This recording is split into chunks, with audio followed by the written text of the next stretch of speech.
Now we are recording. Chad here with Eden Wellsprings. Today we're going to be changing out the pre-filters on a reverse osmosis unit. As you know, reverse osmosis is the high quality drinking water. These are the filters that we're going to change out. This is a basic sediment filter and then 2 carbon filters. What we've got is a 5-stage reverse osmosis sitting up underneath this sink here. Sometimes you'll find that these things are mounted on a sidewall. If that's the case, you may have to put some sort of a panner underneath it to catch some water, or a towel, and you can use your wrench to undo the housings right there. If the installer of your particular unit left enough slack on all of the tubing, then you can pull the whole unit out of the cabinet. It's a lot easier to work with. Some people put a tub on the floor and work with it right here. Or if the tubing is long enough, you can put it into the sink, or you can disconnect some of the tubing and get it back there. We're going to put a little light on the subject here because we've got to shut the water off. Now, in the back of this cabinet, you'll see this is our shutoff valve right here. And we're going to turn it to where it's perpendicular to the flow of the pipe. If it's in the direction of the pipe, it's on. If it's perpendicular to it, it's off. There's one other place that we're going to shut off also, and that is the storage tank. And you see it here.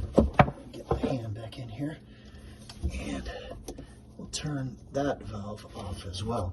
Now you do have to be careful when you're working, because I just pushed down on this drain pipe and disconnected it, and I'm gonna have to put that back together. All right, so if we've got enough space, then we'll take this whole thing and be able to set it up in the sink, which is pretty handy. Don't crimp any of the pipes, the tubing, but if you can get it up here in space, this is one of the easiest ways to work with it. We've got our basic wrench.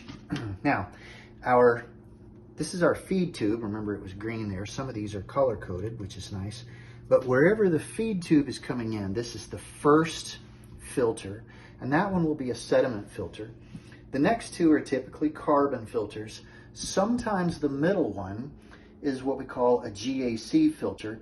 It'll be a granular charcoal filter. A lot of people will just replace them with another carbon block. There are some advantages to using the granular, but for the most part, it's not a real big deal.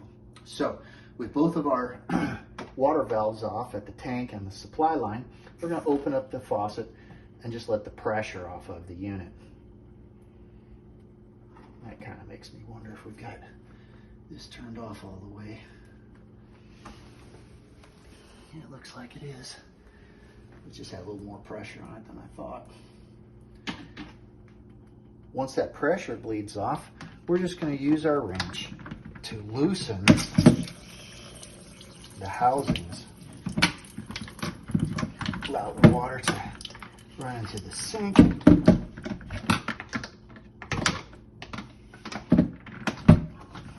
All right. Some RO units don't have these housings. They have what we call a bayonet style filter, which you'll take the whole filter off. They usually just turn 90 degrees and pull straight down. You'll have to get those filters from the individual manufacturers. These 2.5 by 10 inch filters you can get at almost any hardware store, Lowe's, Home Depot. They'll come in packages of 2, like 2 carbon filters and 2 sediment filters. You're only going to use 1 sediment filter. Inside of these housings is an O-ring. In this particular way, it's set down into a little indention. So you want to make sure that that O-ring is straight and sitting down, because otherwise if you crimp it, you'll get a leak there. So you'll take a filter, set it into the housing. The easiest thing is there's a little nipple on the inside down here. If you kind of pull the filter out just a little bit and fit it up over the nipple, now when you slide the housing back on, it's lined up, and it doesn't crush the top of the filter. It goes on a lot easier. All right, so there's the sediment filter, which is number 1. Number 2 is basic carbon filter, which we're going to place right here. Slide that out a little bit, put it over the nipple, and put the housing onto its threads. Easy cheesy. The last one's the same way. Again, a lot of these units will have that GAC filter in the middle. You can order those. They're hard to find at local stores. Or you can replace it with a carbon block filter, which is typically just fine. Now, most manufacturers recommend for these standard size filters that you change them out every 6 months to a year. If you have whole house carbon filtration, where you're taking the chlorine out across the entire house, then you really don't need that, because the filters are just picking up whatever's left over. So we typically tell people in that kind of situation, go 3 to 4 years between those filter changes and you'll be okay. So we're going to set it back down here on the floor. And what we're going to do is we're going to turn on the water at the feed. And let's see, I get some light here.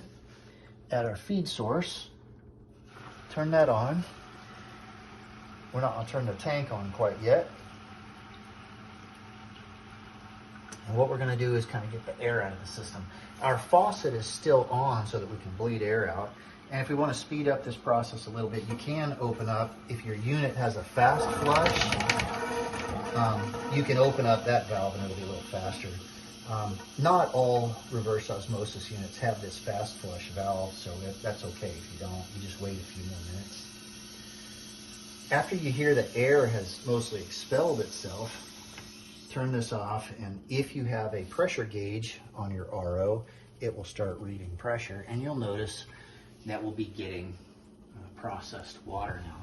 This is the actual speed that your reverse osmosis runs at. It's pretty slow.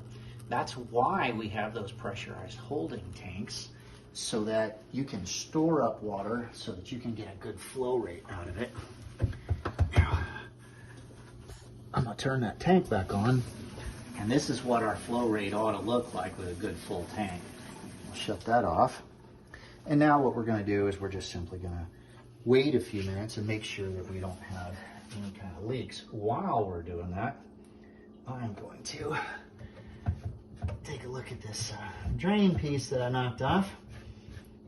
Plumbing is always like this. It's more than you wanted.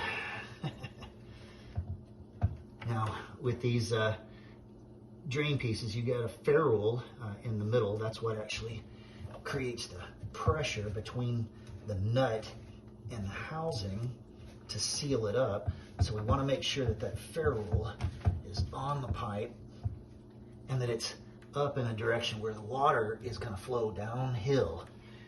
So we don't want to leave those drains undone. All right. Then what we would do is just simply reassemble everything into the cabinet. So a fairly simple procedure to change out the filters. Again, if you've got the bayonet style housings, well, not housings, a filter, the whole filter is thrown away. In the housing style, you'll simply remove that housing from the unit and pull the filter out and change it. Again, 6 months to a year on a house without whole house filtration. If you've got whole house filtration taking chlorine out, or if you're on a well that doesn't have chlorine anyway, you probably can look about 3 to 4 years between those filter changes.